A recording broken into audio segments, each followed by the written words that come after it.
Sean todos bienvenidos a una nueva edición de Bitácora de Viaje.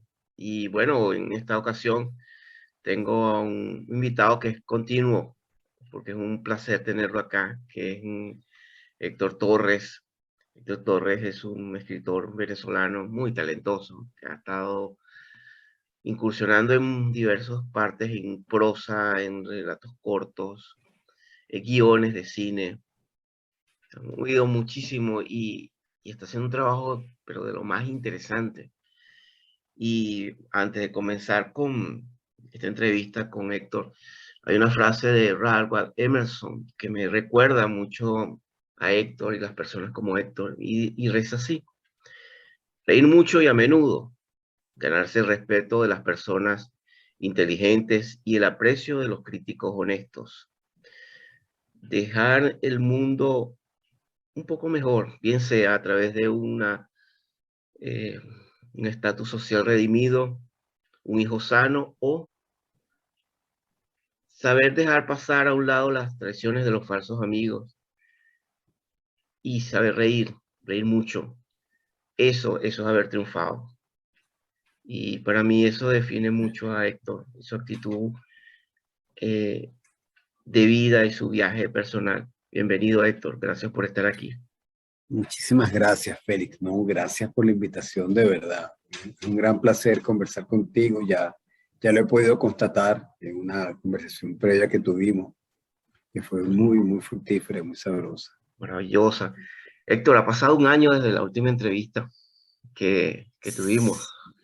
Sí, Y en un año han pasado muchas cosas, te han pasado muchas cosas y has hecho muchas cosas. ciertamente. Y en Venezuela pasan muchas cosas en un año. Sí, y pasan mucho. Y en el mundo están pasando Y en muchas el mundo cosas. están pasando muchas cosas, es verdad. Y, y es increíble, a mí me parece interesantísimo, porque tú vienes desarrollando una serie de proyectos que, que a mí me asombran y me conmueven, porque tienen que ver con la capacidad de estar siempre creando y siempre construyendo, ¿no? Y mira qué interesante, que tiene que ver con historias, la manera como contamos historias, y está relacionado con el mundo de las historias. Somos seres que construimos y necesitamos las historias. Así es. Y desde ese punto, desde ese inicio, yo quería preguntarte, eh, ¿cómo han sido estas historias que has estado recopilando en estos últimos tiempos en la Venezuela que estás viviendo, especialmente en Caracas? ¿Cómo ha sido ese proceso? ¿Pero te refieres al trabajo que hacemos en la vida de nos o, Al trabajo de la o- vida de Nos. Ok.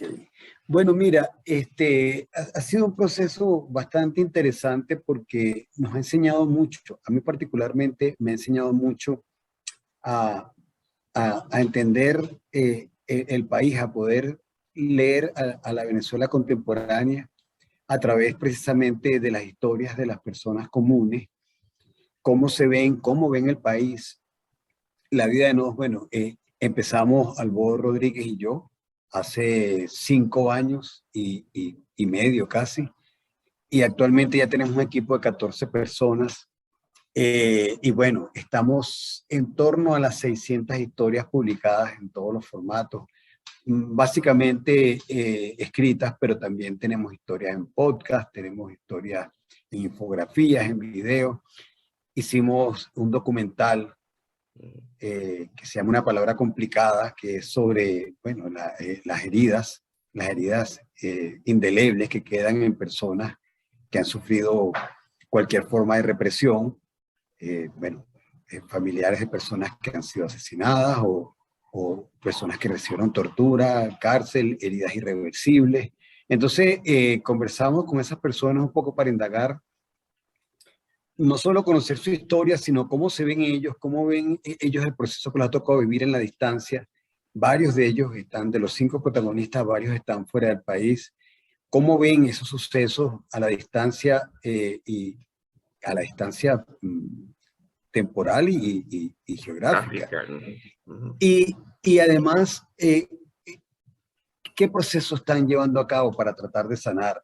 Y si en ese proceso se incluye, en esa fórmula se incluye la posibilidad de perdonar bueno, el daño que le fue infligido, ¿no? Entonces, bueno, ese es un proyecto que realizamos el año pasado, pero son muchas historias de los venezolanos. Y como te digo, creo que me ha enseñado bastante a ver qué se cuenta el venezolano, cómo se cuenta el venezolano a sí mismo. Eh, claro, llega un momento que tenemos un equipo tan grande que le pierdo la pista directa. Todas las historias las leo porque, bueno, yo soy el editor final de las historias. Pero ese proceso de búsqueda de historias, bueno, a veces gente del equipo está detrás de ideas y es maravilloso pues contar con un equipo que está en sintonía con nuestras búsquedas y bueno, hemos sabido hacer algo interesante con un equipo colectivo y ha sido de verdad una experiencia maravillosa. Yo le agradezco mucho a la vida de Nos. Siento, posiblemente porque lo estoy viviendo, ¿no? Sí, quizás lo vería distinto si viviese otras circunstancias, pero siento que no le vería mucho sentido a escribir actualmente en la Venezuela de hoy sin hacer este tipo de cosas, este tipo de trabajo.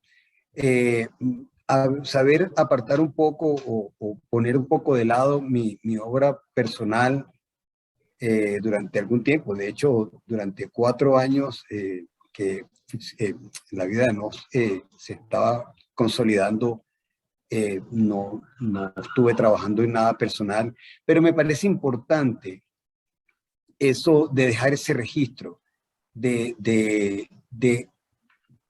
propiciar espacios de encuentro y propiciar un tapiz de voces venezolanas que van a ser la memoria, porque es muy importante.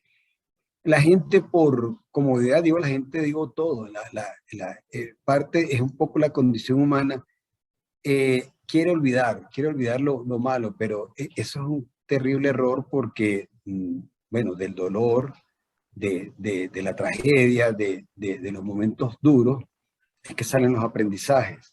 Entonces, el trabajo que estamos haciendo en la vida de Nos, con este maravilloso equipo, creo que se le va a ver la importancia con el paso de los años. O sea, que 5, 10 años, no sé, 20 años quizás, la gente pueda leer esas historias y ver cómo los venezolanos de esos 20 años atrás les tocó vivir una época tan dura, una época de emergencia humanitaria, una época de represión, una época de ataque a todos los derechos humanos fundamentales, y cómo a pesar de eso lograron establecer la vida. ¿Sabes? Una economía que como si fuese una economía de guerra, pero sin guerra. Entonces una sociedad que le tocó vivir eso y le tocó dividirse de alguna manera entre los que se fueron, los que se quedaron, y ese diálogo a veces incomprendido que se da es parte de lo mismo, pero creo que es importante que todos esos testimonios estén allí por distancia. No solo desde el punto de vista sociológico, desde el punto de vista de las ciencias sociales, sino que allí hay una base interesante de experiencias humanas, incluso que les pueden servir a novelistas, a cineastas.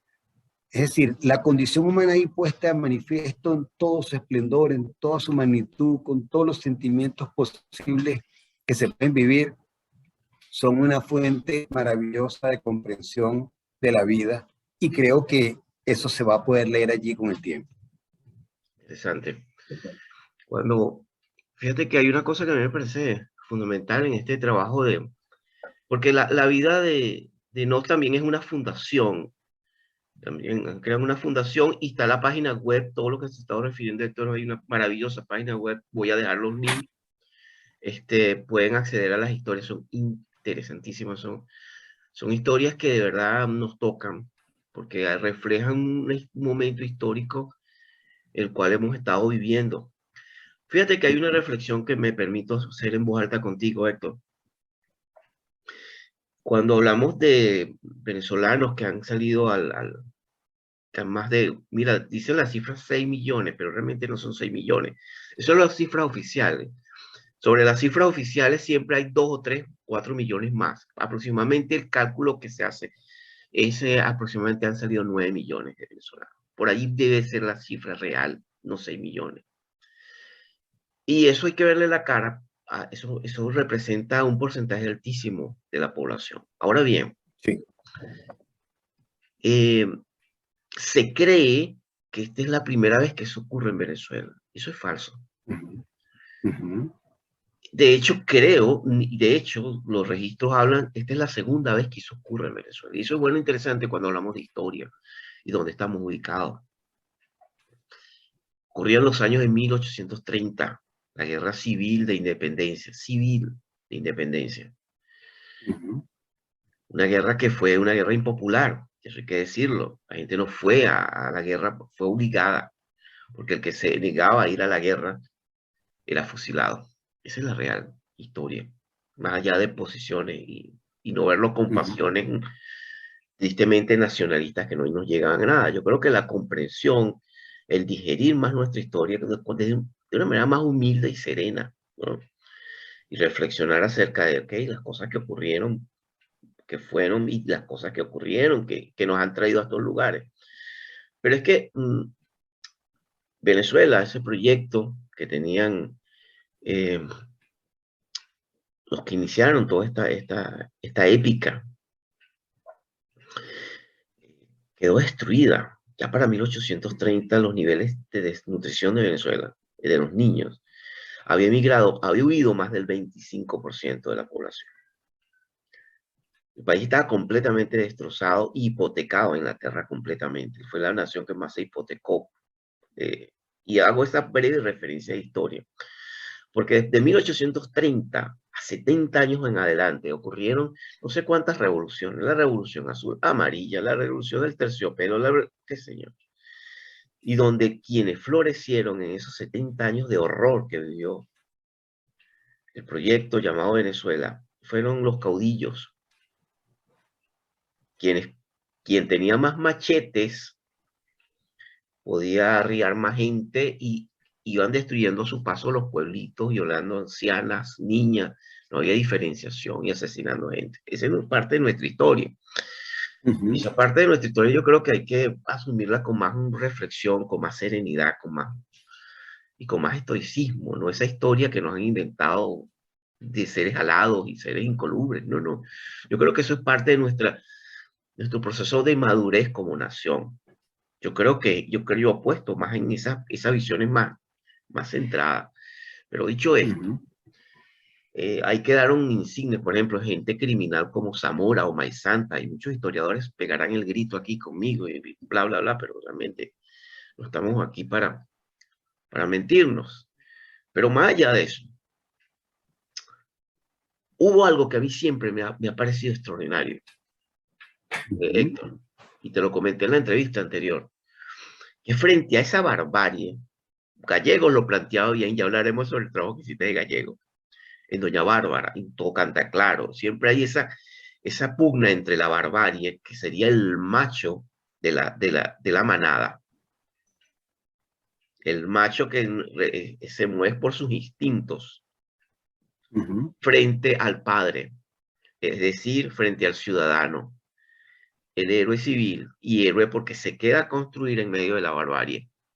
ujú, Yo creo que eso es interesantísimo y que representa al padre, el padre civilizatorio. Y te comentaba que el país fue construido, y no solamente Venezuela, es la misma historia en todas partes, en América Latina, específicamente en América Latina, de ese que se queda, que es el albañil, que es el campesino, que es el maestro, que es el escritor, que es la señora, la partera, la que llamaban partera antiguamente, y santos cientos de personas que con sus oficios fueron construyendo en medio de la barbarie. Nos encontramos en ujú. este año Interesante. complejo y pasa exactamente lo mismo. Los constructores, los que se quedan, los que siguen haciendo apuestas. Ujú, Y yo creo que en medio de eso, Héctor, a ti te ha tocado vivir. yo creo que tú eres una especie de, te lo decía también anteriormente, como una especie de cronista. Y ese cronista, porque te ha tocado vivir una historia, un momento histórico, que yo creo que es impresionante, porque en 1830 no tenemos la tecnología que ahora sí tenemos. Claro. Pero aparte de eso, ahí voy a unir esto para no hablar más y dejarte hablar, que es el tema de Joseph Campbell. Joseph Campbell, ese gran mitólogo, que planteaba algo que también planteaba Carl Jung, que es decir, el tema de los mitos. Es Ujú. decir, mitos tienen que ver con historias que están allí en nuestro inconsciente colectivo, pero que se van repitiendo de generación en generación. No importa que estamos hablando del 1500, estamos hablando del 2300, siempre esas historias están allí. Y dicho esto, ¿qué mitos, qué historias están viviendo los venezolanos actualmente? En tu perspectiva de trabajo, de lo que has visto con todas estas historias, tanto los que están dentro como los que están afuera. Es muy interesante tanto el marco que planteas como la pregunta. Eh, sí, me toca en principio advertir que obviamente lo que comente al respecto va a ser desde una perspectiva de un escritor que está junto a un proyecto que le ha permitido ver qué se cuenta el venezolano de sí. Y es una cosa muy interesante porque yo siento que eso está en quizás en dos vías, ¿no? Paralelas y que no siempre se juntan o que no siempre se tocan. Eh, vamos a partir de lo siguiente, ¿no?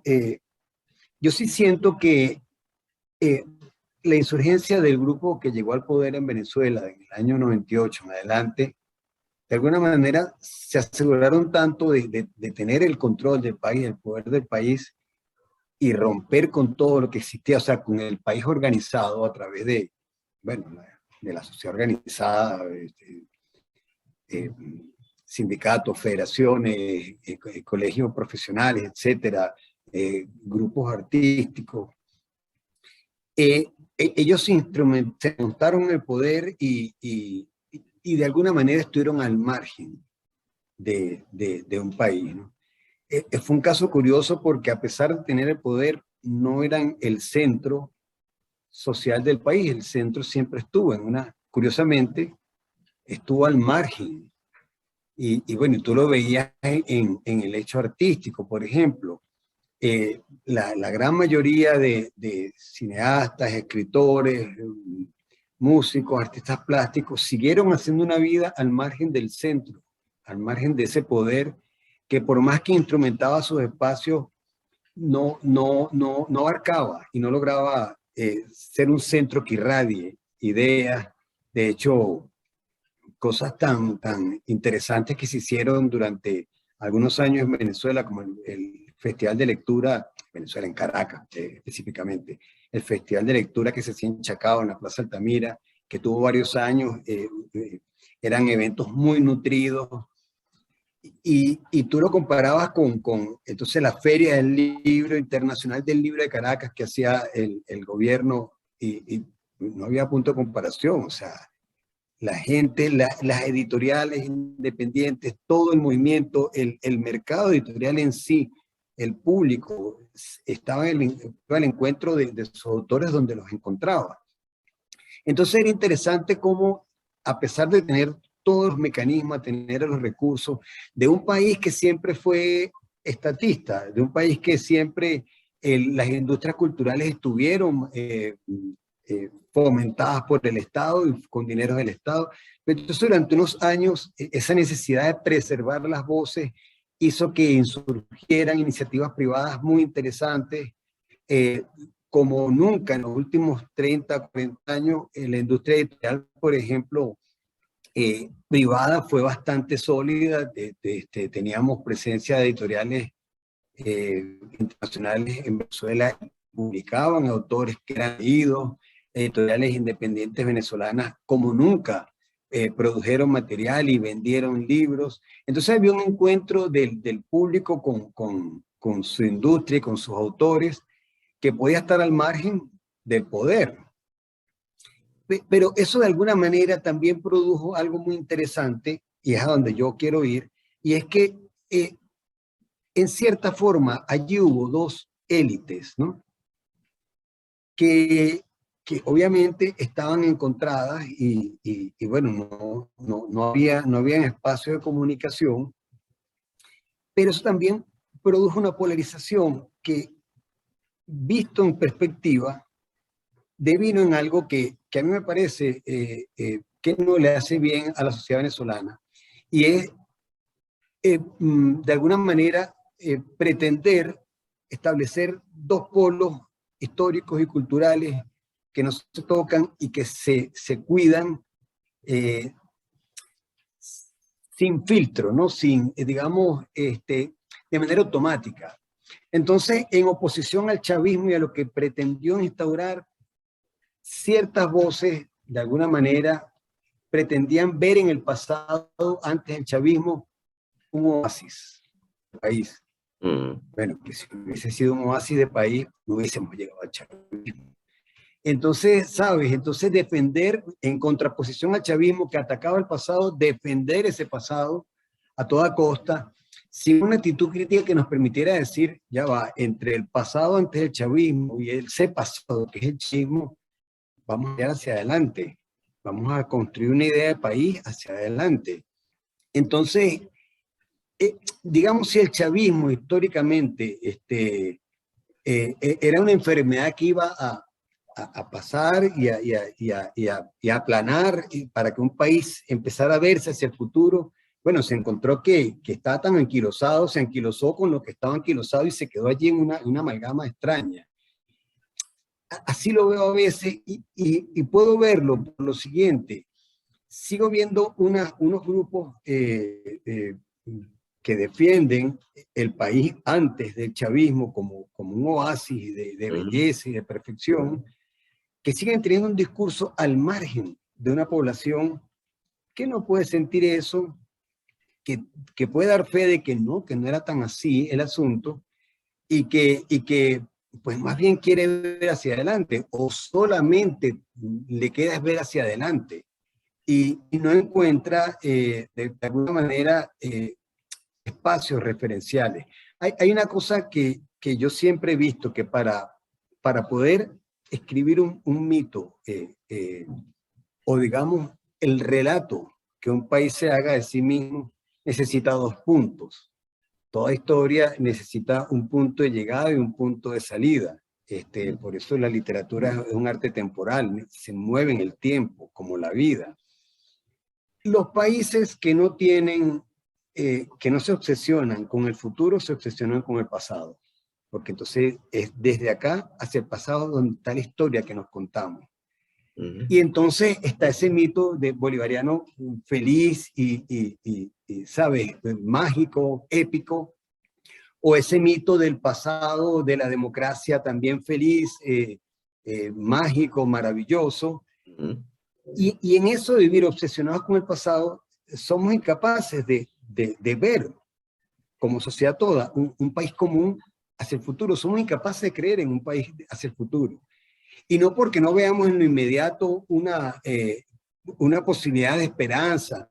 No, es que los relatos que todo el que tiene el micrófono, sea desde el poder o sea desde los grupos que han resistido al poder y que tenían visibilidad antes del chavismo, insisten en hablar del pasado de una manera idílica. Y yo siento que eso no nos hace bien, y lo leo en La vida de Nos. En La vida de Nos, el ciudadano común que es protagonista de una de nuestras historias, él no se ve referenciado en el pasado, sino que, bueno, tiene una historia presente llena de muchas dificultades, de muchos obstáculos, de mucho dolor, y no suele verse como una víctima, y entiende que hay valores fundamentales que son los que los sostienen. O ¿sabe? El amor de la familia, la solidaridad, el cobijo de los suyos, la idea del reencuentro familiar, algún día que la familia que está dispersa por el país vuelva a reunirse en la mesa. Esas son cosas que para el venezolano común son sensibles y tienen mucho valor, ¿sabe? Entonces, hay una cosa maravillosa en todo esto, y es que yo leo historias hasta de la gente que está, ¿sabe?, en condiciones más adversas y no se ven como víctimas, se ven como personas lidiando un entorno que es muy, muy terriblemente adverso y que durante estos 23 años, porque bueno, este periodo de tiempo ha sido suficiente para que esto sea la vida de mucha gente, saben que están no solo sin la ayuda del Estado, sino que incluso con el Estado en contra, haciendo su vida y haciendo sus espacios y haciendo, tratando de ejercer su vida en donde es posible la esperanza, donde es posible la visión de futuro, al menos en lo personal. Claro. Sí, sí. Entonces, me parece interesante eso, que la gente común rara vez te dice, porque antes vivíamos bien. Ese discurso que viste durante mucho tiempo en el país, sobre todo los primeros años del país, tú veías mucho en redes sociales. Cuando yo antes viajaba todos los fines de semana, o cuando ese vivir rememorando un pasado que ya no está. Entonces, Y que no estas va a nuevas volver. generaciones venezolanas, y no van a volver. Que no Entonces, va a estas volver. nuevas generaciones venezolanos que no vivieron eso, solo les resta tratar de ejercer la vida en los espacios de donde es posible, y tratar de imaginar un futuro, porque si no sería muy doloroso y sería insostenible la vida si no eres capaz de la esperanza. O sea, la esperanza es ese deber de sentir que el mundo tiene que ser mejor de lo que es. No es algo iluso, no es algo bonito. Puede ser incluso dolorosa, pero la esperanza es necesaria para mantenerse en la tierra, porque la esperanza es entender que el mundo como está no está bien, y podría, desde la condición humana, podría siempre estar un poquito mejor. Eso es la esperanza. Y fíjate que, volviendo al tema de los mitos que vivimos, ¿cuál consideras tú, Héctor, que en esa, y lo aclaras muy bien, porque me parece que te ha tocado un papel de eso de estar dirigiendo equipos de personas que comienzan a recopilar historias buscando veracidad, que es el encuentro entre lo literario no excluye, es como el encuentro entre el periodismo de investigación, de todo ese trabajo que ustedes tienen, pero bien con esas habilidades literarias para presentar un relato Verosímil. real, verosímil de algo que ocurrió, que no fue algo inventado, producto de una imaginación, sino directo. A mí me parece que te conecta con la materia prima de un momento. Ya hablaremos sobre las memorias y los recuerdos. ¿Qué crees tú? Y eso es tu percepción. ¿Qué está emergiendo en el venezolano que está dentro? ¿Qué nuevos mitos, qué nuevas historias están emergiendo que antes no veíamos en el discurso, en la conversación? Bueno, fíjate, y es algo que yo lo noto, esto no puedo aseverarlo a través de estadísticas ni No, a no, no, no, través no. sino de percepción, ¿no? De Percepción, percepción. claro, claro. La intuición del mundo que me rodea. A pesar de todo, yo siento que en el venezolano común hay una gravedad que no había. Interesante eso. Hay una comprensión de que, bueno, la vida exige esfuerzo, y ha tenido que vivir su vida y hacer sus espacios, incluso de celebración de la vida, con la compañía permanente del dolor a un costado, ¿sabes? Entonces, eso forzosamente, aceptar el dolor como parte de la vida, que no es resignación, es aceptación. Ujú. Bueno, te da una gravedad, una dimensión distinta de la vida. El venezolano común, cuando conversas con él, bueno, tuvo una emergencia hospitalaria dura con un familiar, posiblemente un familiar se le murió en condiciones muy dramáticas, pero sigue la vida.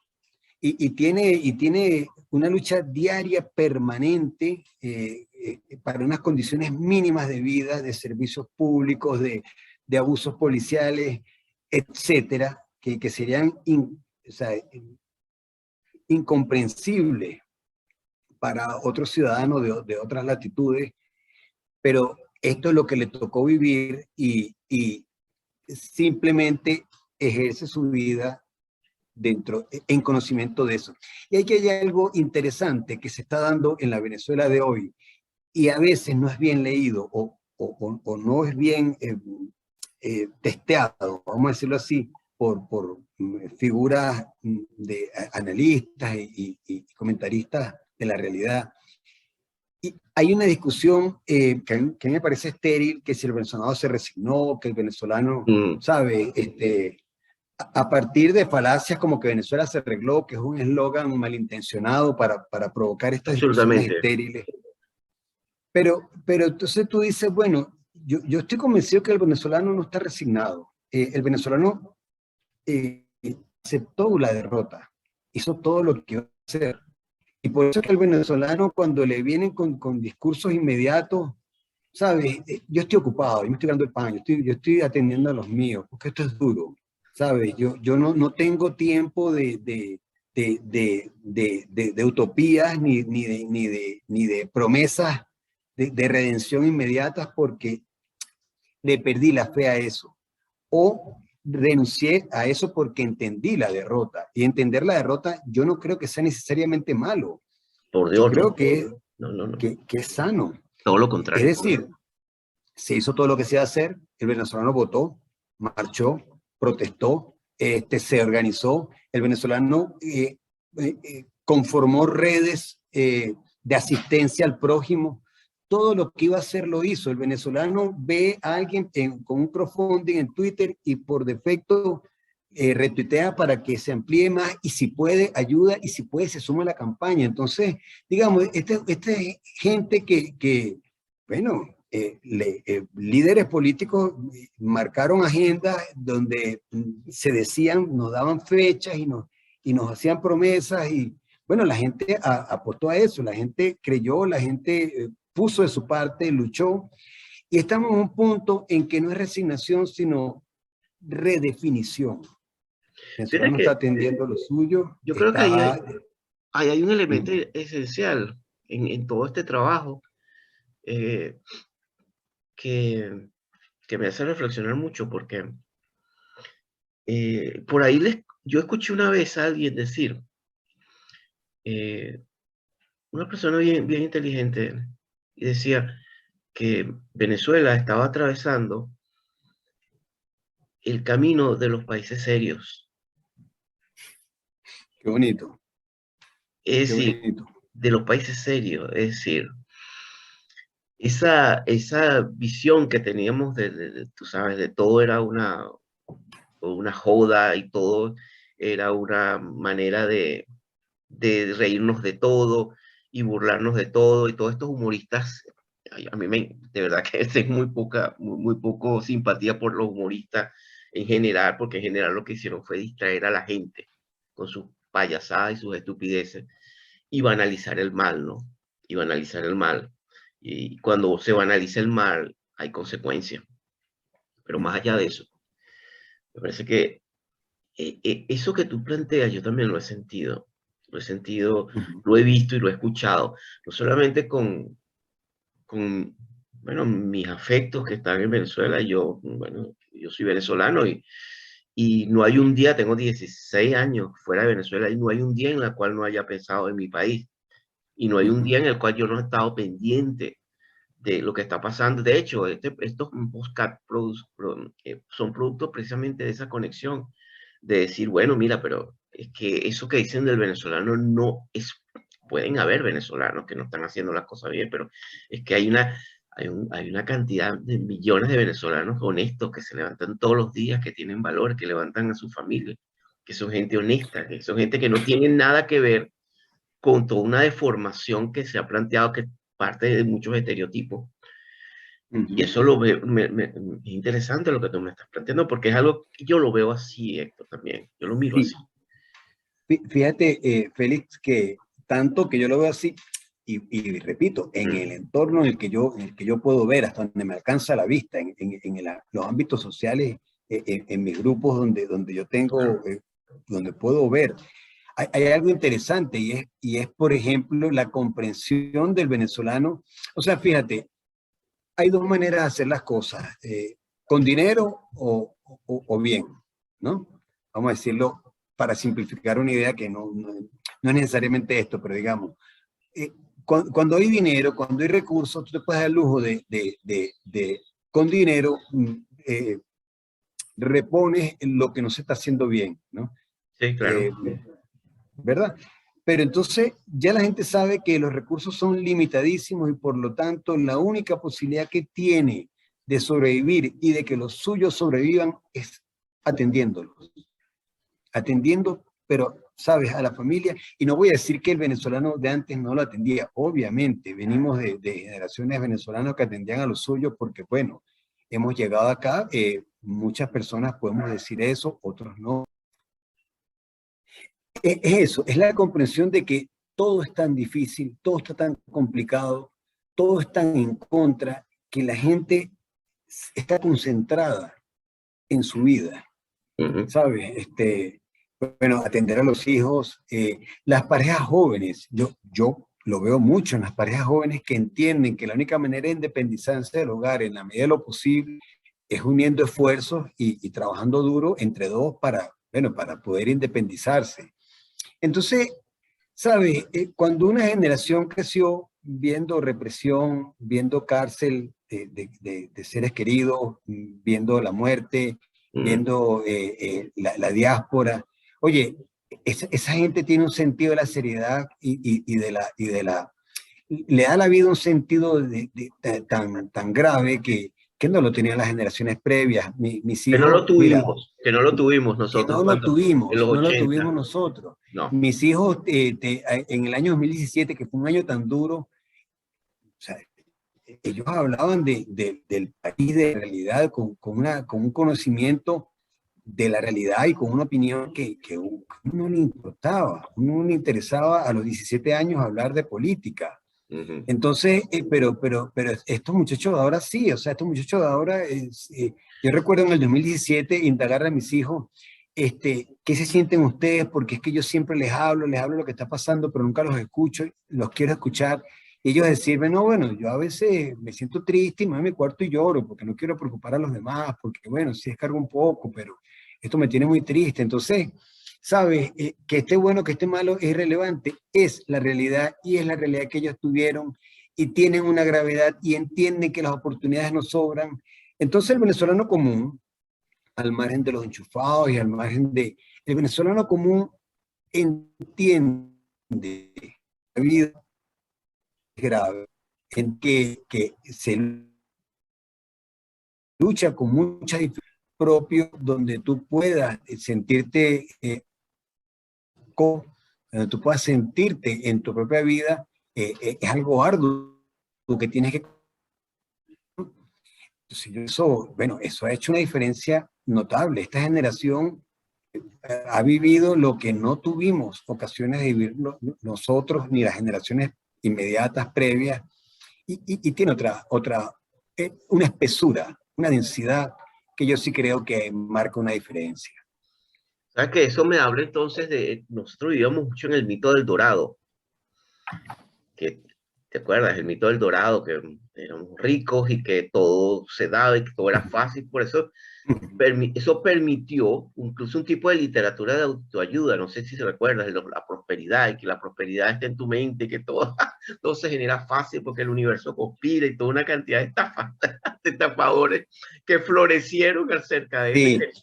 Sí, Es parte, pero eso me explica mucho, Héctor, que el contexto histórico y social determina también ese tipo de cosas. Por eso es que el New Age en Venezuela pegó y en América pegó tanto, porque bueno, el dinero era fácil, vamos a estar claros, en los negocios, etcétera, no había la dificultad como generación que si tiene esta generación, ¿no? Entonces yo te digo, la tiene muy difícil en estos tiempos, tanto los estafadores de la nueva era como como los políticos estafadores y los mercenarios de la política, que es un tema que a mí me parece que también es trascendente, porque en esa seriedad que estamos hablando, ya la gente comienza a ver, ya no con la ingenuidad, porque la ingenuidad se paga caro y a veces se paga hasta con la vida, Sí, ¿sabes? No es una sí. virtud, no es una virtud. En ciertos contextos la ingenuidad se paga caro. Y no sé si viste la película El Hombre del Norte, de Sí, Norte. Bueno, ahí lo tienes clarísimo. Es sí. una buena metáfora, porque aparte Robert Eggers basó todo ese trabajo, toda esa película. Fíjate a dónde nos lleva esta conversación, ¿no? Ujú, En la película profundamente que tiene que ver con rituales de iniciación. ujú, Y entonces sí, mucha gente se escandaliza, pero ¿por qué tanta brutalidad? Porque, bueno, pero que es que, señores, estamos hablando de que este señor, incluso hasta la ropa que se usó, está basado en algo que fue históricamente tomado. Él no inventó, hay una parte del sí. mito, pero es que la historia está tomada sobre los mitos y cómo vivieron los vikingos en el siglo X. Claro, incluso hay un guiño muy simpático, dice que no es que estos montaron una historia shakespeariana Es, ubicada en los vikingos, es lo contrario, es decir, Shakespeare bebió de las historias vikingas para contar su Hamlet, es ese Hamlet, exacto, es este personaje. este es el Y que, mira, y ahora que, y fíjate qué cosa tan bella ahora que nombras esa película que me encanta el personaje y sí puede, del cual podemos extraer metáforas interesantes para la vida de la Venezuela de hoy. Y es lo siguiente, él le dan a escoger, o vives para atender a los que amas, o vives para odiar a los que te han hecho daño.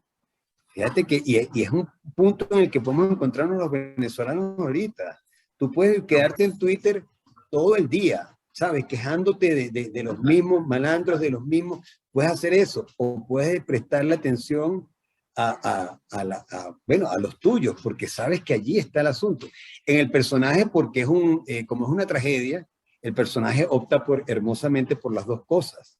Pero fíjate, él opta por cuidar a los suyos, vengándose o aniquilando a sus enemigos para que los suyos puedan vivir.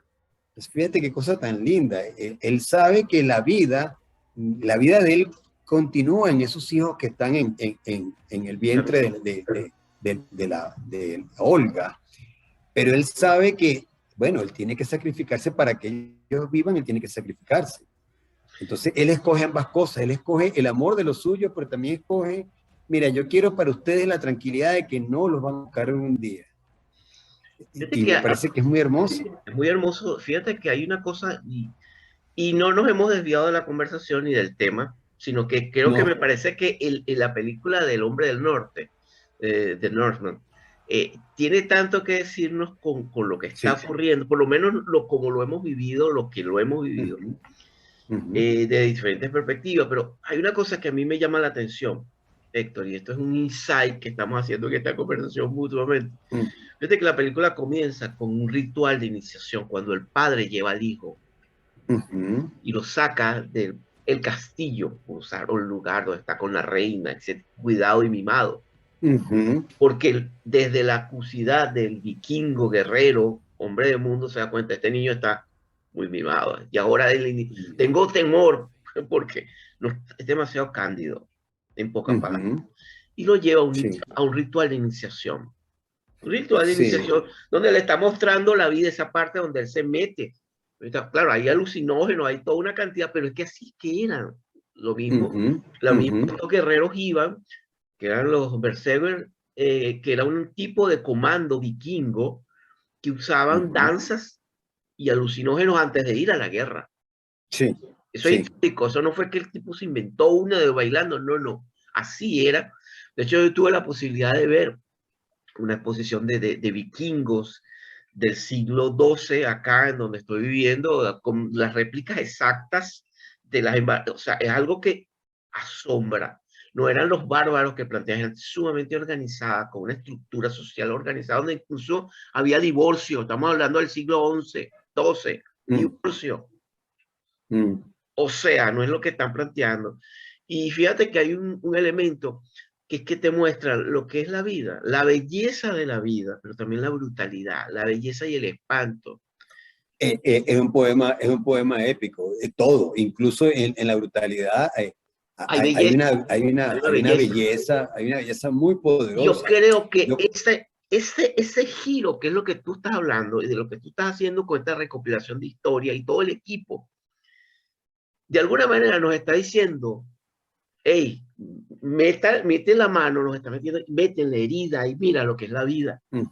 Y eso, lejos, eso es precisamente parte de las taras que el sistema educativo y de mucha gente le ha vendido, y que se está desmontando por la realidad. La realidad siempre muerde, y cuando nos muerde, nos muestra, se acaba todo. O sea, te muestra de una manera directa con los colmillos lo que hay que aprender, si no, uno no aprende. Ahí, Félix, disculpa que te interrumpa, pero tú me hablas de películas que nos dicen cosas a los venezolanos, y te estoy escuchando y estoy pensando, y me viene a la mente inevitablemente Fury Road, la tercera película de Mad Max. Fíjate qué cosa tan hermosa lo que esa película plantea. Ella se lleva a las vírgenes, él ayuda y se van a buscar el país de donde vienen. El país de donde vienen, ¿no? No, nosotros venimos a un país que está muy lejos. Cuando lleguemos a ese país vamos a estar a salvo, perdón, y ahí floreceremos. Bueno, ella después de muchos tropiezos y de la persecución y de 3/4 partes de la película, llegan y se encuentran con una señora que le dicen, ¿qué? No, ya aquí no hay nada. ¿De dónde sacas tú que aquí había un país para ti? No, esto fue arrasado. Entonces, ¿qué hizo ella? Entender que el país estaba allá y volvió a ser el país de donde no tenía por qué haber salido, porque ese es el país que había. Y fíjate qué interesante el asunto. El venezolano, y yo no lo llevo, yo no llevo esta metáfora a un asunto geográfico, sino espiritual. El venezolano que ya no tiene esa reminiscencia de un pasado petrolero feliz, porque no lo vivió. O sea, estos 23 años han hecho una generación de venezolanos que se ha formado con mucho dolor y con mucho sacrificio. Ellos no tienen ese país al que volver. El país que tienen que hacer es hacia adelante. Y en la medida de lo posible, sea yéndose a fundarlo en otras tierras, o sea, bregándolo aquí, pero ya no hay vuelta al pasado, porque la distancia que hay con ese pasado que los mayores decían que era maravilloso, bueno, va haciendo que cada vez menos voces hablen de ese pasado que le hablan maravillas de él, y ya lo que les queda es, lo que han vivido es esto, y solamente pueden hacer todo el esfuerzo posible para mejorarlo en su entorno, en su mundo, en sus hijos. La vida que será a través de los hijos en la que ellos pueden tratar de mejorar. Y a mí me parece que eso es muy maduro, porque sí, y además que eso que llamamos el sentido épico, a veces me parece que no es tanto lo épico, sino lo impaciente. Y la impaciencia es un rasgo de inmadurez, ¿sabes? ¿Cuánta gente? Y una de mis referencias siempre para vivir, para entender lo que viven los grupos sociales que han tenido que vivir cosas terribles, yo pienso es en los negros norteamericanos. O sea, la gente que fue llevada allí como esclava, y sus generaciones tuvieron que lidiar con tantas cosas que todavía en los 70 lidiaban con un apartheid terrible, y estaban vencidos porque era todo el poder de un Estado contra ellos. Entonces, ¿qué les tocó hacer? Les tocó hilar fino, les tocó, ¿sabes?, entender la derrota, les tocó trabajar, les tocó vivir y aceptar el dolor, al punto de crear todo un imaginario que de alguna manera colonizó a todo un país. Hay todo un imaginario maravilloso allí que bueno, imagínate tú que The Beatles, Rolling Stone, varios grupos, Led Zeppelin, de Inglaterra, bebieron de esa música maravillosa que estaban haciendo los negros El norteamericanos. O blues, sea, esa cosa tan dolorosa y tan bella que, ¿sabes? el Es la blues. aceptación. Es decir, me derrotaron, pero no me quitan mi condición humana. Entonces, todas Que esas fíjate cosas. que eso me hace, fíjate que de allí, de esta conversación, estamos llegando al blues. Sí. Yo recientemente tuve la oportunidad, yo he tenido dos privilegios. Una de haber visto a B.B. King a los 84 años, un año antes de morir, su último concierto que dio aquí en Sydney. Y una cosa que a mí de verdad, Héctor, fue una experiencia que me marcó. Es más, te voy a contar una anécdota acerca de estas historias con Sí. B.B. King. Había una hermosa rubia al frente en la primera butaca. Porque yo estaba como en la cuarta, pero se podía ver, ¿no? Y le lanza una flor a B.B. King, ¿no? El concierto duró 2 horas.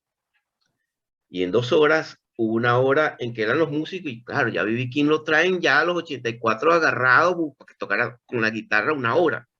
Y diabético, etcétera, etcétera. Y ella le lanza una flor a B.B. King. Pero B.B. King nunca perdió esa sonrisa de niño travieso.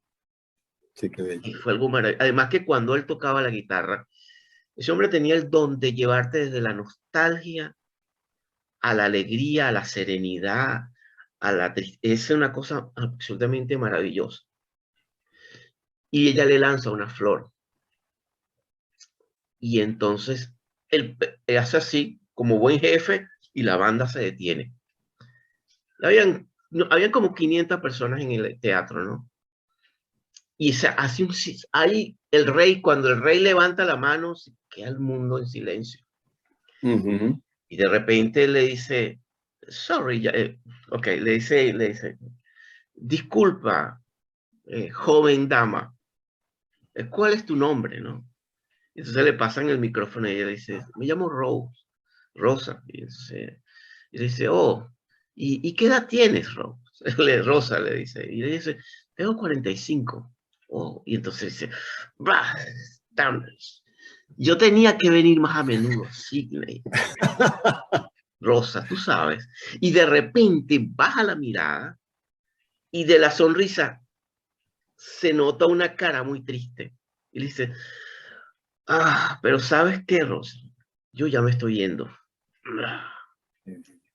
Pero este joven que tengo atrás, un moreno como de 2 metros, altísimo, era uno del bajista, le dice, se acaba de divorciar hace 4 meses. ¿Qué tal y si después del concierto se van a tomar un trago a ver qué pasa con la noche? Ese ring comienza el concierto de nuevo. O sea, fue una de las cosas más maravillosas porque te habla de lo que me estás diciendo. La vida continúa. Ella continúa. Sí, La vida sigue. sí, la vida sigue. Es cierto. Fíjate si la historia Maravilloso. fue interesante que nos tocó, nos quedamos aquí con el silencio de Hermes.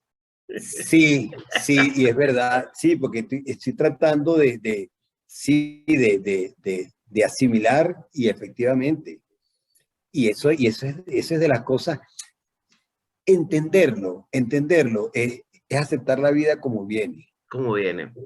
y aceptar que el dolor es parte de la vida, porque en la medida que tú aceptes la aventura a la que fuiste convocado y no sabes ni por qué, pero bueno, te toca darle sentido a eso, darle forma. En la medida que tú aceptes el dolor como parte de eso, bueno, entiendes que todo es parte de la vida. Y eso es lo que le ha pasado a los venezolanos en general. A mí se me murió un hermano hace 7 meses por el COVID y sí, todos tenemos una historia de esa. eh, bueno, que de muchas historias de esas que podríamos decir, con un sistema asistencial más sano no hubiese pasado. Sí, podemos decirlo también, pero eso no quita que lo que ocurrió, ocurrió y que tenemos que manejar ese dolor y empezar a darle sentido a la vida con las ausencias, Sí. que es lo que nos pasa a todos, ¿sabes? Mis hijos, la mitad de sus amigos, y son muchachos bastante jóvenes, bueno, se han ido del país, y toca vivir con eso, y toca rehacer tu espacio. Eso no es necesariamente resignación, eso es entender la complejidad de la vida. Eso los hace personas más complejas, porque entienden que todo eso es la vida. Y por eso que a veces yo siento que eh, la rabia con la que algunos venezolanos que están fuera se expresan, ese encono que sienten para expresarse del país, hay unos mecanismos de negación, de protegerse por una parte, pero por otra parte también hay un no aceptar de manera un poco soberbia, no aceptar que esto era posible que pasara. Nos derrotaron como sociedad y bueno, vamos a ver qué hacemos con lo que tenemos, qué hacemos en adelante. Quedarnos dándole Mira, vuelta a eso, Héctor, no nos va a hacer... yo te voy a decir algo, ¿no? Es mi propia experiencia como venezolano que estaba en otros países. Muchas veces más difícil es la comunicación con otro venezolano en el exterior y la relación que con otra persona de otras nacionalidades. A veces más fácil lo tienes con una persona de Hong Kong, con una persona de Camboya, easy, fácil, con una persona de Escocia, que con un venezolano.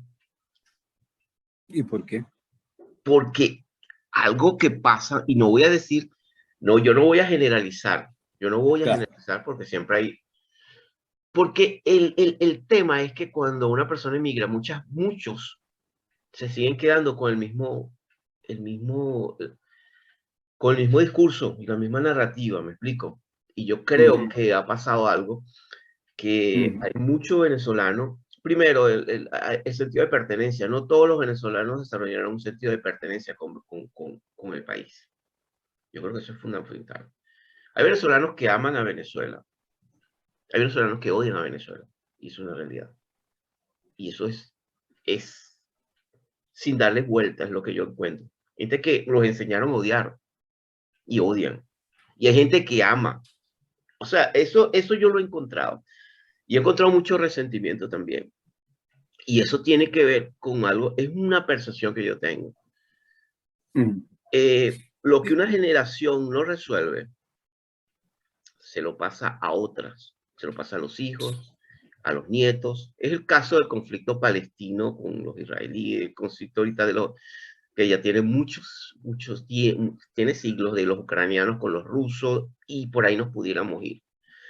El tema es que al final Jung decía algo que me parece fascinante, que al final yo apuesto más por esa vía, no porque lo diga Jung, el de la individuación, es decir, el trabajo con uno mismo. Y a menos que tú tengas paz contigo mismo y reconciliación con los tuyos, de donde vienes, no vas a conseguir paz. Yo creo que eso es, Sí, no sé cómo lo ves tú. yo estoy de acuerdo con eso, estoy de acuerdo con eso. También te estoy escuchando y estoy pensando que posiblemente también hay algo, y es que, digamos, las últimas generaciones de venezolanos que vivimos, bueno, bajo el modelo de un Estado paternalista, Socialista rentista, etcétera. democrático, entre comillas, socialista democrático, porque eso de Sí, Copey eran eso. digámoslo así. Bueno, tú siempre, digamos que tú tienes frente a tu relación con el país dos cosas, que me tiene que dar el país a mí porque me lo merezco como ciudadano y qué le puedo dejar yo al país, ¿no? Exacto. Entonces, allá hay, indistintamente de que hayan destruido el país, indistintamente que lo hayan quebrado, de que volver siquiera al punto en que estábamos con todas las falencias en el año 98, siquiera en todos los ámbitos, tomará años, pero llegar a eso, cuando toque llegar, bueno, va a tener unos ciudadanos más maduros Exactamente. que no conciben, o sea, que no tienen en su registro que el Estado me va a dar, sino en qué puedo yo ayudar a reconstruir esto que quedó en cenizas, ¿no? Ujú. Y me parece que ahí hay una diferencia interesante. Eso y también, de alguna manera, el trabajo de mucha gente. Mira, yo esto lo comento mucho porque a mí me conmovió hondamente. Leí un tuit de Susana Rafali que ella decía, bueno, hablaba del trabajo que había que hacer por Venezuela, por ese futuro al cual quizás no me toque ver, Ujú. dice ella. Entonces, esa cosa tan hermosa de saber que, bueno, que si tú sientes amor por tu patria, bueno, tú tienes una visión de ella, de todo lo que vas a dejar, en lo posible, todo lo que puedas ayudar a reconstruirla desde tu espacio, aunque no te toque ver eso, va a ser para las generaciones que vienen, para los hijos, para los nietos, pero bueno, a ellos les tienes que dejar un país en la medida de lo que te resulta posible en tu esfuerzo. Ujú. Le tienes que dejar la tierra mejor de lo que estaba o de lo que está en este momento y entender que tu vida también va a ser la de ellos, o sea, a través de ellos, bueno, tu vida va a estar siendo allí porque, bueno, porque es tu gente, es tu mismo árbol, ¿no? Entonces, eso es saber mirar a futuro, eso de ver la vida con más gravedad, es saber que no te va a ser dado nada y todo vas a tener que hacerlo. Bueno, eso definitivamente es Eso una generación distinta a las que los es precedieron, una generación de adultos, adultas, sí. de Sí. adultos, porque fíjate que, y yo creo que eso, a mí eso me parece trascendente. Mira, Héctor, hay una cosa que a mí me parece, yo no sé, yo lo veo como, como una cosa que a mí, pero en lo personal, me hace sentir muy orgulloso, no solamente de mí, sino de cientos de miles de venezolanos. Eh, en términos, yo soy un venezolano que trabajo, tengo 3 trabajos, y tengo 3 trabajos porque tengo que trabajar en una de las ciudades más caras del mundo. Y el dinero no me sobra, el dinero es muy justo, Ujú, y mi vida es austera, no tengo ujú, nada que esconder. ujú, Pero me siento sumamente orgulloso de que el pan que llega y que yo me como y que apoyo a mi familia es de un dinero honesto. ujú, Yo no vivo de la ujú, política, yo no vivo de la ujú. corrupción, yo no vivo de los guisos. Y no Del tengo dinero historial de público. guisos ni de corrupción. Ujú, Ningún político venezolano a mí me representa. Todos son unos corruptos y unos mercenarios.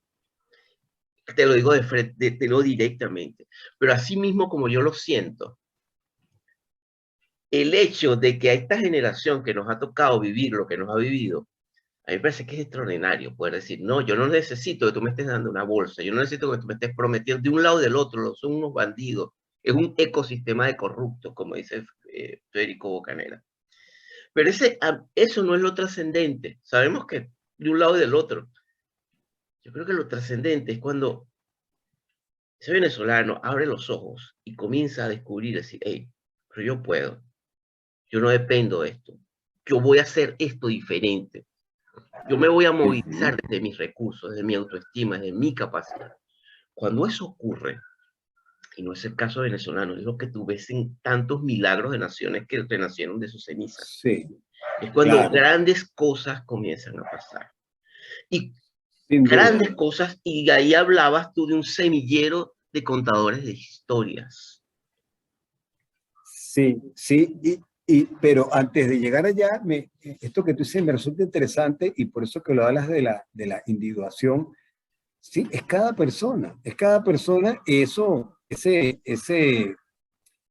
viaje del héroe que graficó Campbell, es Campbell. efectivamente ese descubrir algo dentro de ti que tú no sabías que existía.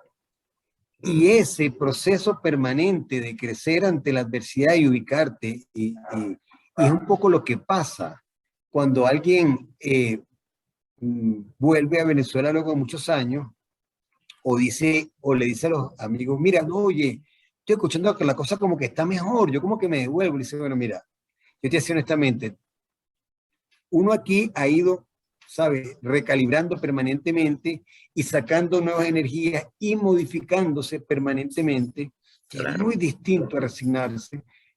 y yo he ido modificándome con el entorno para no ahogarme. Claro, El que está afuera tiene una visión de país distinta y, bueno, no sé si tú vas a poder, sea como sea el país distinto que es, porque el entorno te va modificando. Uno no es el mismo absolutamente. hace 10 años, uno no es el mismo hace 20 años, ni el que se fue ni el que está acá, pero el que se fue, la referencia que tiene el país y las claves para moverse a través de su ciudad, bueno, están caducas, no están actualizadas, ¿no? Como el caso del que vive acá. Claro, Entonces, eso sí hay que decirlo. Bueno, mira, no, aquí las cosas siguen estando duras. Lo que pasa es que, lejos de lo que parece, la misma fuerza del venezolano por hacer su espacio, por ser decente, por vivir con dignidad, bueno, ha producido, y lo ves, todas las personas que yo conozco tienen igual 2, 3 trabajos y si le sale un tirito lo sacan, ¿sabes? Entonces todo el que tiene el que le da a sus hijos la comida, el que le paga con sus hijos, ese producto un esfuerzo enorme que, bueno, que hace 40 años no era necesario. exacto. Entonces esta persona que vive dignamente en Venezuela lo hace con un esfuerzo enorme y se siente orgulloso de ello, ¿sabes? Tiene 2, 3 trabajos, hace muchas cosas diversas, pero bueno, le compro la comida a mis hijos, no dependo de una caja de club. Entonces, definitivamente, allí hay otra cosa. Ahí Hay hay, otra cosa ahí hay un potencialidades de crecimiento, de Héctor, crecimiento, de sin duda, desarrollo, de sin duda. posibilidades de ir más allá de la caja, ¿no? Y yo Es creo que, correcto. y en ese sentido, yendo en esta conversación fluida, hay un tema de las memorias que tú presentas en tu libro, que es Presencias Ujú. Extrañas, que de alguna manera es Sí, la integración de toda esta conversación. ¿Cómo surge sí. Presencias Extrañas? ¿Cómo fue el Oye, proceso creativo de Presencias Extrañas? ¿Y qué representa? Yo empecé a leer, gracias por enviarme, me enviaste unos cuantos relatos y me captó. ¿Qué pasó allí en ese proceso? bueno, fíjate, es interesante porque yo creo que cualquiera diría, en principio, eso no es un libro de memoria, es un libro donde yo trabajo el uso del recuerdo para producir historias. O sea, yo utilizo la excusa de anécdotas del pasado para reelaborarlas a fin de producir relatos cerrados en sí mismos y relatos que me llevan a reflexionar sobre la vida partiendo desde la perspectiva y del punto de vista donde los estoy viendo.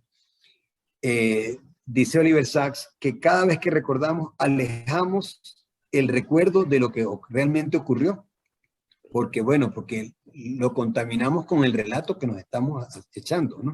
Y hay un momento en que ya es el cuento que nos echamos, y ese cuento que nos echamos cada vez más se parece a lo que pensamos de la vida, a lo que creemos de la vida. Entonces esa reafirmación de la vida, de lo que te sostiene sobre la vida, de los valores, de tus reglas del juego, cuando tú miras hacia tu pasado, bueno, es un ejercicio de fortalecer esos valores y esas cosas en las que crees. Y eso fue ese ejercicio que apliqué allí. Empecé a rememorar anécdotas de mi pasado y convertirlas, ya no esperar que fuesen fidedignas, porque no hay manera de que sean, porque la realidad es una cosa informe y es uno cuando la convierte en un artefacto estético, en que la convierte en algo que tenga sentido, en un relato. Hice eso, anécdotas de mi pasado, y empecé a reflexionar sobre ellas y a escribir una historia que me servían para hablar de mi vida, pero hablar de lo que pienso de la vida. Y creo que en un país como el nuestro, tan convulso, con una realidad tan avasallante, en un tiempo donde Internet, si te asomas a Twitter, tienes una lluvia de posiciones, de opiniones y una guerra por prevalecer la opinión sobre los demás. Tú necesitas decir, ¿qué pienso yo? ¿Qué creo yo? ¿Qué pienso yo de la vida que he vivido? Ujú. ¿Hacia dónde voy con esta vida que he vivido? Y bueno, ese ejercicio es lo que está allí en ese libro. Son excusas de historias del pasado, pero realmente es para eso, para afianzar ciertas visiones en un mundo que, no solo por la realidad del país, sino por la realidad del mundo, que es tan vertiginoso, que si no te detienes un ratico a pensar sobre cómo tú ves la vida, bueno, te, te conduce. Me pasa mucho que yo trato de no opinar en Twitter porque la gente, en Twitter es una trampa y es que tú opinas y tienes que ahora mantener esa posición porque no te puedes contradecir y era precipitada. Entonces lo que hay es eso, una guerra de egos queriendo decir algo y tú sabes que tu opinión de las cosas van a ocurrir es cuando realmente todo se asiente y mientras más edad tienes, descubres que menos certeza tiene de las cosas. Entonces, bueno, la vida en sociedad en estos tiempos es tan vertiginosa y te obliga tanto a fijar posiciones que realmente no son tuyas y a comprar posiciones mayoritarias que tú dices, bueno, el único momento que tengo yo para pensar la vida es recurriendo al espacio de la literatura, que Sí, tiene el otra arte, velocidad, al arte, a la el música. arte en general. Así es, así es. Entonces, Fíjate bueno, que esa es la búsqueda. en ese ciclo, yo creo que hay por ejemplo, el caso de Twitter y lo que estamos conversando, eh, también tiene que ver hacia dónde enfocas tú y a quiénes sigues. Por ejemplo, yo estoy ahorita siguiendo una cantidad de gente interesantísimo que te habla sobre mitología y sobre otros temas. Sí, Y es sin duda. maravilloso los hilos, ¿no? También yo Sí, creo que sí, saber con inteligencia, sí. olfatear y saber qué personas vale la pena que tú dediques tu atención. Y entender que eso es un espacio, después de todo son medios de información, Sí, pero no espacio de socialización. O sea, a mí no me interesa verlo como un espacio de socialización porque bueno, yo tengo mi espacio de socialización hecho y yo discuto y hablo de mi visión de las cosas con gente, primero en persona y con gente que conozco, con la que comparto cierto sistema de valores, porque si no, no se puede dar una conversación entre gente que parte de distintas sí, pero de muy distintas visiones de las cosas, ¿no? Porque ahí lo que va a haber es una guerra de ruido. claro. Entonces, si se entiende Twitter como un espacio, como un medio de información, sin duda, es maravilloso. Sí. Pero como cada quien lo use, sí. Y una cosa, volviendo a tu trabajo de presencias extrañas, el libro cuando sale, ya salió como... Bueno, el libro está en Amazon disponible. En Ya, Venezuela se va a presentar en junio, iba a ser en mayo, pero bueno, el envío que hicieron de los ejemplares, porque fue impreso, lo mandan de España, donde está mi editor, Ulises Milla. Bueno, tuvo muchos tropiezos y bueno, va a salir en junio. En Amazon ya se consigue y bueno, de hecho ya algunas personas lo han leído, me han comentado, pero oficialmente en Venezuela y en algunas librerías de acá, bueno, va a estar es a partir de junio. maravilloso. Eso me parece que es fabuloso que sigas escribiendo y que sigas pues regalándonos tu visión de las cosas como tú lo percibes, que al final con de lo que se trata, ¿no? Todo este viaje, Así es, de este así viaje. es. Tú sabes que hay una reflexión sobre el ciclo de la vida, el nacimiento, Ujú. el viaje del héroe, y que la vida continúa de una manera muy hermosa. Hace, hace 2 semanas yo creo que la vida me dio un regalo, que lo comparto contigo, porque hemos tocado el tema del Ujú, blues en medio de todo, ujú. como banda sonora en esta conversación. La vez pasada fue con el hip hop, ¿y te acuerdas?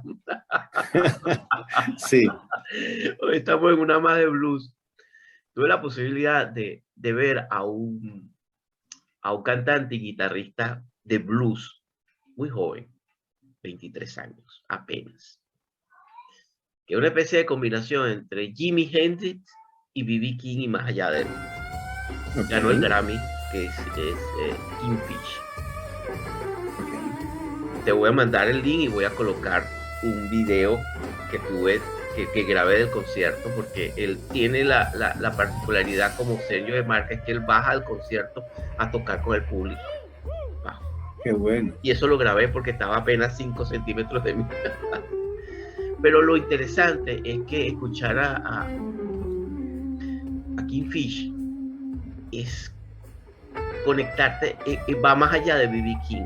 B.B. King debe estar sonriendo viéndolo, donde quiera que se Ujú, encuentre. Y te digo esto porque Y muchos me dirán, pero bueno, ¿qué tiene que ver esto con la conversación del libro? Que la vida es un ciclo hermoso, porque es Sí, como que se fue B.B. King, pero la vida nos envía a un nuevo rey, que es Kingfish. es que de eso se trata. Yo creo que de eso se trata. De alguna manera, el tiempo que estamos sobre la Tierra, lo único que sirve es para construir el relato de la aventura que nos tocó vivir. Y, y ese relato, que es una energía, que es espiritual, definitivamente lo continúan otros. Y bueno, el arte nos regala esa esperanza de Ese saber pedazo. que, bueno, alimentaron a otros, esos relatos, ese arte alimentó a otros, que a su vez siguen produciendo, por ejemplo, eso, desde los Beatles para acá, cuántos grupos no vivieron algo de ellos que sigue produciendo maravillas y así. Y me, Y me, eso, me, me recuerda mucho también la saga de los Jedi, de los Jedis, ¿te acuerdas? Y sí, esa conexión del mentor que tú haces muy bien con estos jóvenes y este semillero de historia. Pues sí, Héctor, es así como la saga del de retorno, los me Jedi. recuerda a la saga del retorno al Jedi, y eso te lo pregunto básicamente ya para ir cerrando, eh, por un poco ese proyecto hermosísimo en el cual yo te veo y tal constancia, sobre tu trabajo también como mentor, ¿no?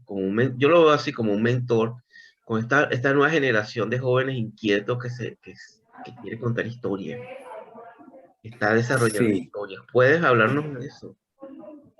bueno, sí, de alguna manera hay algo que es muy, digamos, esperanzador, y es sentir que hay una generación de jóvenes periodistas muy interesados, no en el periodismo inmediato, sino en el periodismo de largo aliento, en el periodismo un poco más de cocción lenta, y es maravilloso. Entonces, el trabajo que hacemos en la vida de NOS de alguna manera nos pone a la vista. Nosotros tenemos una plataforma formativa que se llama el Aula ENOS, pero además de la plataforma formativa, de alguna manera, por eso mismo estamos muy a la vista. Entonces, es muy común. Bueno, hicimos en la vida de NOS, hicimos un itinerario por el país en algo que se llamó La vida de NOS itinerante. Eh, Universitaria, porque hicimos una primero entre periodistas y luego le dimos una vuelta al país también hace ya 2 años, yendo a universidades de varias regiones del país. Pero además de eso, pues bueno, la referencia que se ha vuelto el trabajo que hacemos en la vida de no ha despertado el interés de eh, universidades que nos invitan a conversar. En estos días me invitaron un grupo que se reúne a partir de la organización Distintas Latitudes, una generación de jóvenes latinoamericanos de talleres, y me invitaron para uno. Y ese interés que ellos pueden tener en el relato me parece maravilloso porque, bueno, escribir es comprender y muchas veces comprenderse. Entonces, que haya jóvenes periodistas que, ¿sabes? Entre la tentación de ser figuras públicas, de ser influencer, de dar el tubazo, que era una de las cosas que sea tan atractivo el periodismo, que haya otros que estén buscando es hurgar, escarbar y dar con revelaciones de la vida misma, usando recursos de la literatura para contar la historia de la gente, y sobre todo cuando entienden que cuando la realidad es tan compleja, no hay otra cosa que hacer más que poner en palabras de la gente lo que está viviendo, porque allí está la explicación que no existe en palabras de los hechos que viven. A mí me parece lindísimo que uno pueda contribuir con eso, y cada vez que a mí me piden, me invitan a un sitio a hablar con jóvenes periodistas o con jóvenes en general. Hay una comunidad en Petare, en San Blas, donde hay un trabajo muy interesante de jóvenes artistas, y pues bueno, yo voy con frecuencia y estamos trabajando también historias de vida. O sea, que cada quien cuente sus momentos, el clima, que cuente sus dolores, que cuente su ausencia. A mí me parece, bueno, yo siento que ese es el trabajo que hay que hacer, Y es poco lo que te decía al principio de nuestra conversación. Yo siento que en el país que estamos viviendo, en la vida que me tocó vivir, en el momento que me tocó vivir, en el país que me tocó vivir, eh, tenía que estar haciendo esto para sentirme bien, porque a mí me atormenta mucho. A mí me atormenta mucho lidiar, trabajar con sentirte satisfecho con tu vida, sentir una vida bonita, haber construido una vida bonita en medio de tanto dolor. A veces eso produce insomnio, a veces te sientes mal de que tantos han caído, tantos han sufrido tanto y tú pasas liso. ¿Cómo es eso? Esas cosas que uno se mete a veces, que tiene que trabajarse. Entonces, bueno, tú prestas tu colaboración al país, al dolor de este país, dando herramientas para que la gente ordene sus dolores de alguna manera. Ujú. Y siento que tendría que estar haciendo esto. No podría vivir al margen de esto no estando aquí. Posiblemente estoy en otra parte y quizás viviera una vida de hacer literatura por la literatura, pero aquí donde estoy, siento que estoy donde estoy haciendo lo que me toca hacer y es esto, es de transmitir el arte de contar historias como una manera de encontrar sosiego, de encontrar explicación y bueno, es muy satisfactorio sentir que hay gente, incluso el trabajo que hacemos en la vida, ¿no? Hay gente que lee su historia y se maravilla porque la ve en la pantalla y ve a otra gente leyendo al respecto. Hay una cosa mágica en el relato escrito, y es que la gente después le dice a nuestros editores, mira, qué maravilla, qué experiencia tan linda, me han hecho muchos comentarios, o sea, puse frente a mí, ordené frente a mí mi vida y se conecta con gente y la puede entender mejor.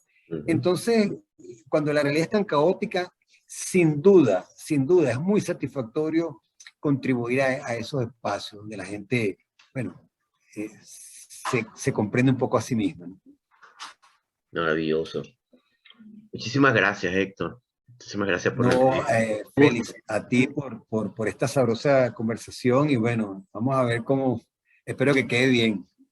Estoy seguro, además que es una conversación 100% genuina. Entonces, eso es lo trascendente. Sí, eso sí es verdad. Deseándote el Bueno, mayor de los éxitos con Presencias Extrañas. Ya lo voy a leer completo y ya te iré comentando. buenísimo. Pero me encanta el tema y bueno, te sigo y sigo viendo lo que andan y bueno, se le cuenta aquí Igual. con una plataforma amiga y bueno, Muchísimas gracias. Sí, siempre esta no, es tu casa. buenísimo, muchas gracias y de verdad, igualmente puedo decir lo mismo, lo que estás haciendo con tu canal es de verdad que es muy valioso, siempre lo comento. Eh, Eso es lo mismo, es hacer, bueno, es una contribución a hacer memoria, a hacer, Sí, sí. a vernos en la condición humana. Entonces creo Otra que dimensión, allí está, otra dimensión. sí. Más allá sí, porque la vida nos come en un día a día que cada vez más acelerado y bueno, que haya espacio donde la gente reflexione y tú te puedas conectar con eso de distintos ámbitos de la vida, Ade- creo que es maravilloso. Además, porque no nos provoca y hemos decidido no ser víctimas. Es correcto, Esa es es la correcto. postura. Y yo creo que eso es lo trascendente. Y de verdad que, mira, Héctor, ha sido maravilloso. Para mí es un honor porque yo aprendo tanto de cada persona. He aprendido tanto de ti hoy. Este, y, y de verdad, al fin y al cabo, lo que tú dices es tan cierto.